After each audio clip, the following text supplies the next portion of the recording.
Welcome back to city news. పట్టణంలో food safety అధికారులమంటూ వ్యాపారులను ఫోన్లో బెదిరిస్తున్నారని వ్యాపారులు అప్రమత్తంగా ఉండాలని హోటల్స్ అసోసియేషన్ రాష్ట్ర నాయకులు ఈదర వెంకట పూర్ణచంద్ కోరారు. ఓ వ్యక్తి పట్టణంలోని హోటల్ స్వీట్ షాప్లకు ఫోన్ చేసి లైసెన్స్లు తీసుకోవాలని, గతంలో తీసుకొని ఉంటే రెన్యువల్ చేసుకోవాలని, లేకుంటే భారీగా ఫైన్ చెల్లించాల్సి ఉంటుందని బెదిరిస్తూ డబ్బులు వసూలు చేస్తున్నట్లు తమ దృష్టికి తీసుకువచ్చారన్నారు. అతను ఫుడ్ సేఫ్టీ స్పెషల్ స్క్వాడ్ సభ్యునిగా చెబుతున్నారని, ఇప్పటికే కొందరి వద్ద నగదును కూడా వసూలు చేశారని, గత నెలలో కూడా ఇదే తరహాలో వ్యాపారులకు ఫోన్లు రావడంతో పట్టణ 2 టౌన్ పోలీస్ స్టేషన్లో ఫిర్యాదు చేసినట్లు వెల్లడించారు. శుక్రవారం కూడా కొందరు వ్యాపారులకు ఇదే తరహాలో ఫోన్లు కూడా వచ్చాయని, ఈ నేపథ్యంలో వారు అసోసియేషన్ను సంప్రదించినట్లు వెల్లడించారు. 8639618189 నెంబర్ నుంచి ఫోన్ వచ్చినట్లు చెప్పారని, వ్యాపారులు తొందరపడి మోసపోవద్దని హెచ్చరించారు. ఘటనపై స్థానిక ఫుడ్ సేఫ్టీ అధికారులకు సమాచారం ఇచ్చామని, అలాగే పోలీసులకు కూడా ఫిర్యాదు చేయనున్నట్లు వెంకట పూర్ణచంద్ తెలిపారు. అమ్మవారి కొలుపుల్లో ఉత్సాహంగా పాల్గొని తిరిగి వస్తున్న సమయంలో అనుకోని ప్రమాదంలో తీవ్ర గాయాల పాలైన సంఘటన రేపల మండలం కామరాజుగడ్డ వద్ద చోటు చేసుకుంది. బాధితులు తెలిపిన వివరాల ప్రకారం కొలిపర మండలంలోని దావులూరిపాలెం గ్రామానికి చెందిన సుమారు 30 మందికి పైగా గ్రామస్తులు ట్రాక్టర్లో రేపల్లె మండలం కామరాజుగడ్డ గ్రామంలో జరుగుతున్న కొలుపులకు వెళ్లారు. అక్కడ పూజలు ముగించుకుని తిరిగి ట్రాక్టర్పై స్వగ్రామమైన దావులూరుకు తిరిగి ప్రయాణమయ్యారు. ఈ క్రమంలో మార్గమధ్యమైన రేపల్లె మండలం మౌరుతోట గ్రామం వద్ద రోడ్డు మలుపులో ట్రక్కు బోల్తా పడింది. ఈ ప్రమాదంలో ట్రక్కులో ఉన్న వారిలో 12 మందికి స్వల్ప గాయాలు కాగా మరో 6గురికి తీవ్ర గాయాలు అయ్యాయి. వారిని రేపల్లె ప్రభుత్వ వైద్యశాలకు తరలించి ప్రథమ చికిత్స అందించారు. తిరిగి మెరుగైన వైద్యం అందించేందుకు తెనాలి ప్రభుత్వ వైద్యశాలకు తరలించారు. వారిలో కొందరి పరిస్థితి విషమంగా ఉండటంతో వారిని గుంటూరు జీజీహెచ్కు రిఫర్ చేశారు.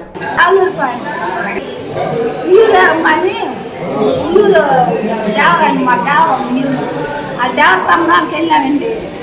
తాటరి పని చేసింది మమ్మల్ని. 100 మంది ఉన్నామండి. దాంట్లో బాగానే వచ్చేటప్పుడు కొడుకులు అయిపోయి వచ్చాము. బ్యాడ్లెట్ చేసాము.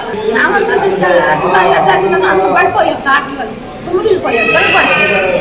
అది ఊరు దాటినాకండి రేపు దగ్గర వచ్చి రేపు వచ్చిన రేపు హాస్పిటల్లో ఫోన్ చేస్తే వాళ్ళు వచ్చి తీసుకెళ్ళారు. ఆంబులెన్స్ 100 మంది పైన ఉన్నారు.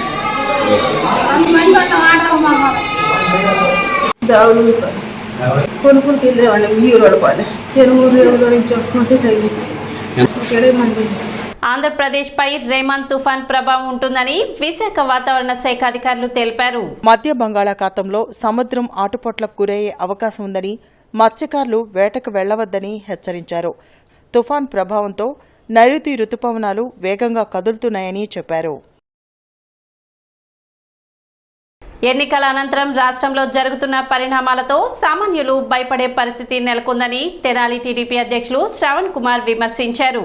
వైసీపీ నేతలు మేకపోతు గాంభీర్యాన్ని ప్రదర్శిస్తూ ప్రజలను భయభ్రాంతులకు గురిచేస్తున్నారని జిల్లా టీడీపీ అధ్యక్షులు తెనాలి శ్రవణ్ కుమార్ ధ్వజమెత్తారు. అరండల్పేటలోని జిల్లా పార్టీ కార్యాలయంలో ఆయన మీడియాతో మాట్లాడారు. ఎన్నికల అనంతరం రాష్ట్రంలో జరిగిన అల్లర్లతో సీఎస్ జవహర్ రెడ్డితో పాటు సజ్జల రామకృష్ణారెడ్డి ప్రమేయం ఉందని ఆరోపించారు. సీఎస్ జవహర్ రెడ్డిని కేంద్ర ఎన్నికల సంఘం తక్షణమే విధుల నుంచి తొలగించాలని డిమాండ్ చేశారు. ఎన్నికల అనంతరం ఓటమి భయంతో చేసిన అరాచకాలు ఈ రాష్ట్ర ప్రజల్ని నిశ్చేష్టులను చేస్తోంది. మాచర్లో సామాన్య ప్రజలు అణిచివేత నుంచి బయటపడటానికి చేసిన ప్రయత్నాలు ప్రజాస్వామ్యంలో అభినందనది. వైఎస్ఆర్ పార్టీ నాయకులు చేస్తున్న దౌర్జన్యాలు కొంతమంది మాత్రమే అర్థం చేసుకున్నారు. గతంలో కూడా మాచర్లలో జరిగిన సంఘటన మనం ఒకసారి చూస్తే బోండా ఉమా గారు, బుద్ధ వెంకన్న గారు మరియు 2-3 అడ్వకేట్స్ కలిసి స్థానిక సంస్థల ఎన్నికల్లో చేసిన నిర్వాకాన్ని బయటపెట్టాలని ప్రయత్నానికి వెళితే వారి మీద దాడి చేసిన వ్యక్తికి మున్సిపల్ చైర్మన్ ఇచ్చిన దుర్మార్గుడు రామకృష్ణారెడ్డి. కార్పొరేట్ కళాశాలలు ఇష్టం వచ్చినట్లు ఫీజులు వసూలు చేస్తున్న ఉన్నత విద్యాశాఖ పట్టించుకోవడం లేదని ఏఐఎస్ఎఫ్ రాష్ట్ర అధ్యక్షులు జాన్సన్ బాబు, జిల్లా కార్యదర్శి నాసర్జీ ఆరోపించారు. కొత్తపేటలోని సిపిఐ కార్యాలయంలో వారు మీడియాతో మాట్లాడారు. అకాడమిక్ ఇయర్ ప్రారంభం కాకముందే కార్పొరేట్ కళాశాలలు క్లాసులు నిర్వహించడంతో పాటు అత్యధిక ఫీజులు వసూలు చేస్తున్నాయని తెలిపారు. నిబంధనలకు విరుద్ధంగా వ్యవహరిస్తున్న కళాశాలలపై అధికారులు ఎందుకు చర్యలు తీసుకోవడం లేదని ప్రశ్నించారు.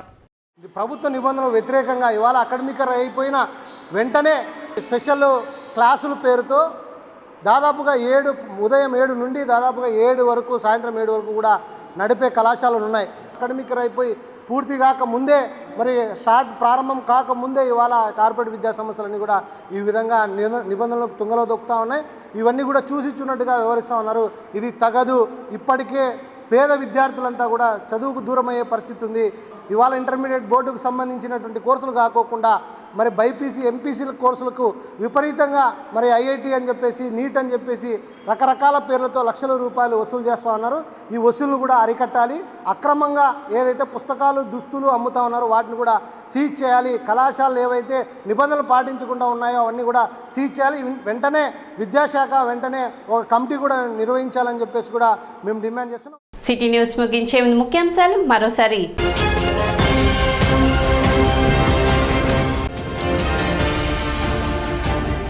ట్రాక్టర్ ప్రమాదంలో గాయపడిన క్షతగాత్రులను పరామర్శించిన మాజీ మంత్రి ఆలపాటి రాజేంద్ర ప్రసాద్.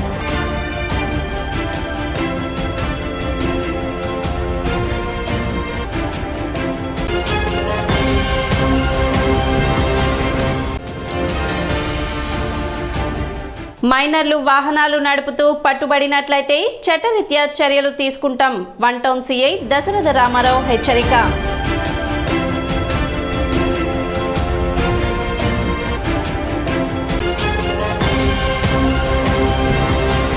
సిటీ న్యూస్ ఇంతటితో సమాప్తం. నమస్కారం.